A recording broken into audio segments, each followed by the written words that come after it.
Happy day to you. Welcome to Willis Wonders. What you wondering about today, Willis? I know, it's crazy. 26 issues. Our country is under attack. And what is our Christian response? And we are on our regulations. Regulations, man. I'm not a fan of regulations. I got in this insurance business back in 1988. I needed one page for an application. In 2004, I needed 3 to 4 pages of applications. Today, 2020, I need over 30 pages for the exact same application. That's called over-regulation. I have such an opinion about this. It's just not even nice. And it's necessary. They've done it with a disguise to protect people. But you cannot protect people from evil. I can't be protected from evil. Those 5% that are determined to do wrong, to scam us, to rip us off, to offend us, to hurt us, to steal from us, will always do that. That's what they do. Why do you punish the other 95% with unnecessary regulations? Awful. Oh, it's to protect us. It's to make it better. Has HIPAA made it better for anybody? Anybody try to take care of their family? I mean, okay, there's somebody, there's always stories of what could go wrong.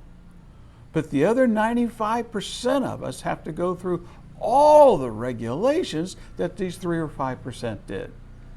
It's a stupid, it's a horrible, it's a frustrating, it's a debilitating concept of punishing the 95% for the 5.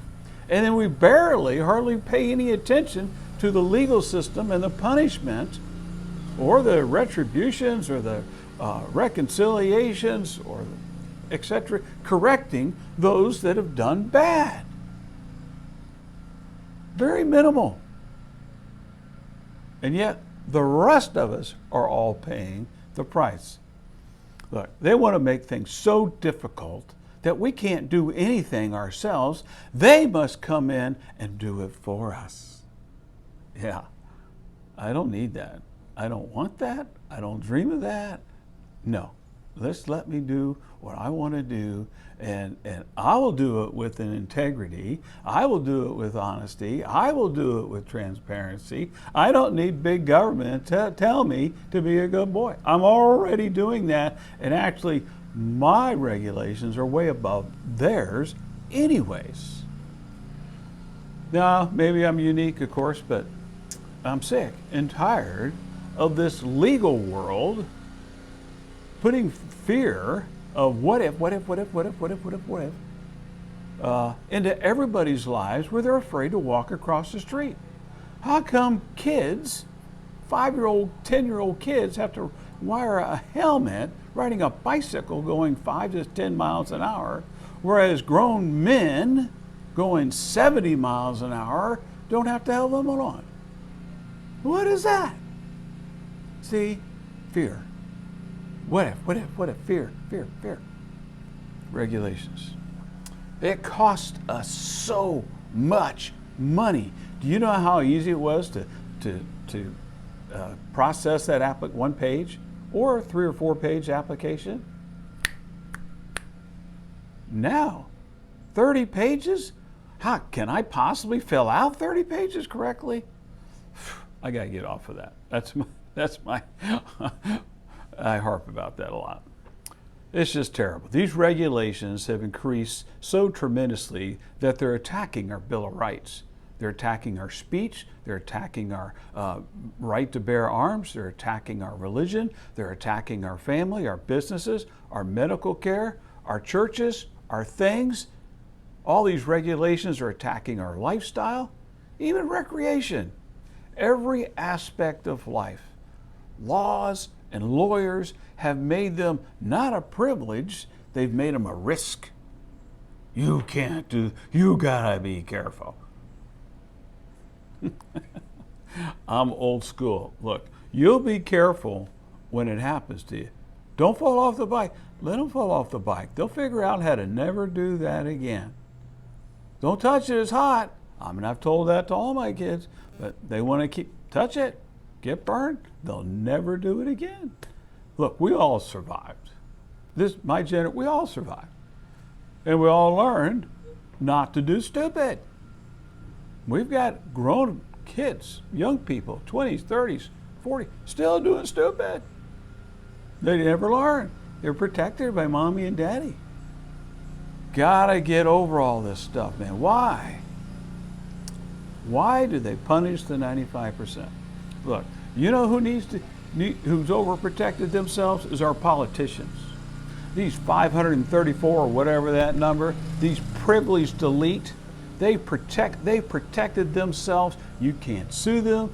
I don't even know if they pay taxes anymore. Every time I hear about somebody getting in trouble, they get accused of 4 or 5 years. Oh, they haven't paid taxes. Well, I don't have to pay taxes. They're protected. They're no longer public servants.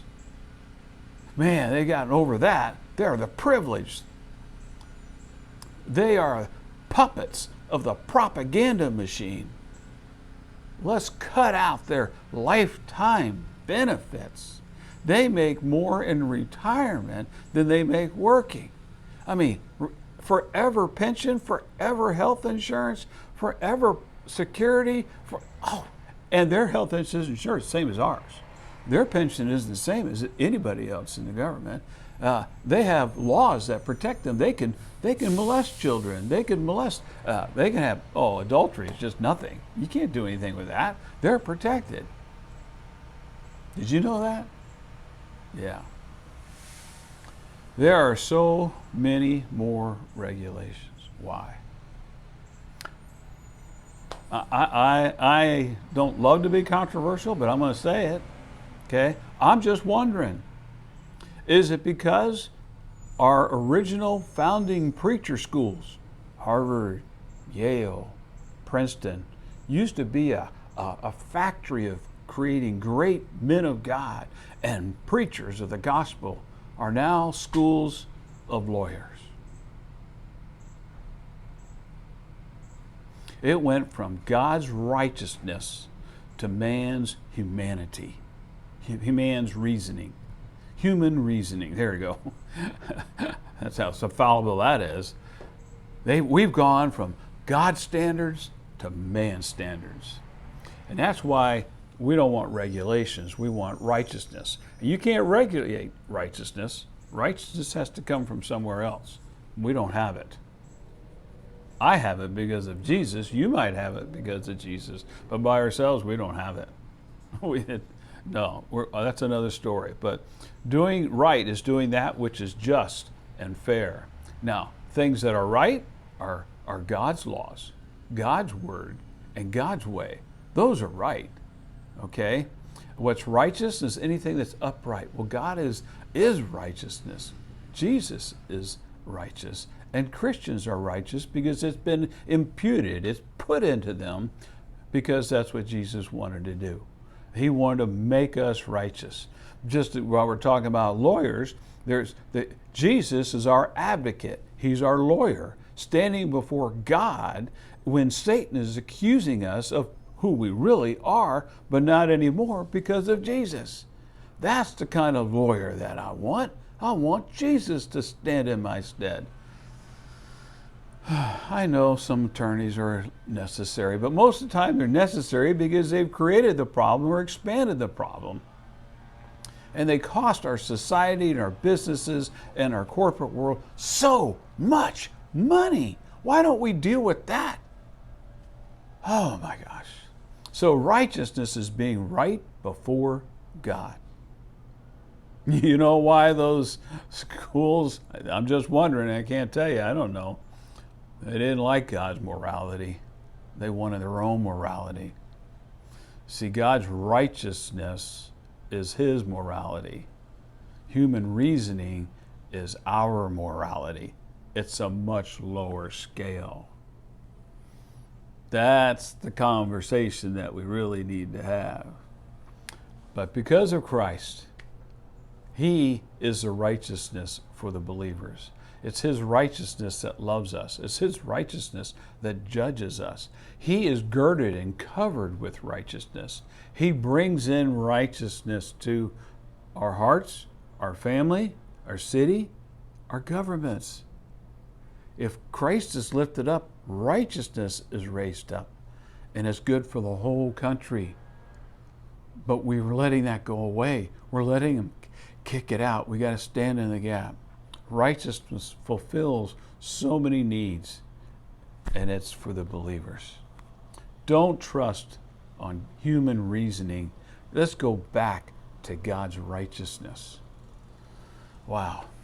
When you think about those schools and what they used to be, and when you think about our country and what it used to be, we had a whole lot less regulations, and we had a lot more righteousness. Now we have a whole lot less righteousness and a whole lot more regulations. Do you see the parallel there? I'm just wondering. Jim Willis, ready to have a great day. Take care.